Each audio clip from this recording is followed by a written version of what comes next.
हरिद्वार में हर की पैड़ी पर एक पंडित ने मुझे ऐसी बात की जिसे सुनने के बाद मैं अब तक शर्मिंदा। उन्होंने क्या कहा वो मैं आपको आखिर में बताऊंगा, पहले आप पूरा किस्सा सुनिए। 2 दिन पहले मैं अपने परिवार के साथ हरिद्वार में हर की पैड़ी में शाम की आरती अटेंड करने गया और जैसे ही वहां पहुंचा तो मुझे ऐसा लगा कि शायद मैं एक लुटेरों के गिरोह में आ गया हूं। मुझे जबरन पूजा की थाली लेने के लिए कहा जा रहा है। इससे पहले कि मैं कुछ सोचूं, ताना मार रहे हैं कि अगर आपको पूजा ही नहीं करवाना तो फिर आप यहाँ करने क्या आए। जिस तरह से आईपीएल में एक स्ट्रेटेजिक ब्रेक होता है ना 6 ओवर के बाद, उसी तरह ये शुरू के मंत्रोच्चारण के बाद एक ब्रेक लिया गया। ब्रेक में अनाउंसमेंट की गई कि मुख्य आरती से पहले जो जो आदमी दान देना चाहता है बता दीजिए। 40-45 मिनट तक ये पूरी आरती और मंत्रोच्चारण हुआ होगा। पूरे दौरान कोई आदमी आपको पूजा के लिए बोलता रहा, बार बार ये लोग दान मांगते रहे, कोई बच्चा आपको तिलक लगाने की कोशिश करता रहा।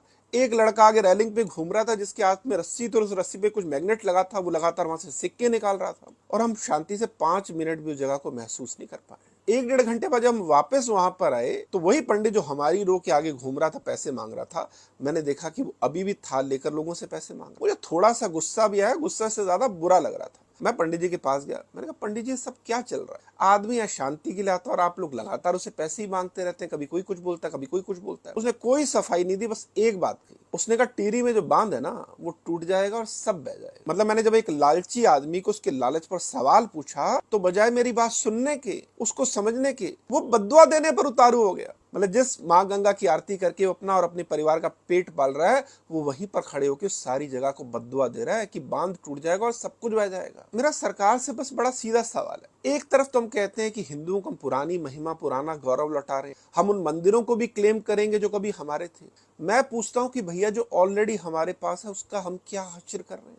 मैं दीनदयाल पार्किंग से निकला हर की पौड़ी तक जाने के लिए और रास्ते में मुझे ऐसा लग रहा था जैसे मैं किसी झुग्गी बस्ती से होकर निकला। नाली का गंदा पानी मेरे पैरों में आ रहा है, दोनों तरफ कोड़ी है, भिखारी वहां पर बैठे हुए, हर कोई आपको कुछ ना कुछ बेचने पर तुला हुआ है। और फिर जब हम घाट पे पहुंचे तो ऐसा लगा जैसे कि लुटेरों के गैंग में घुस गए।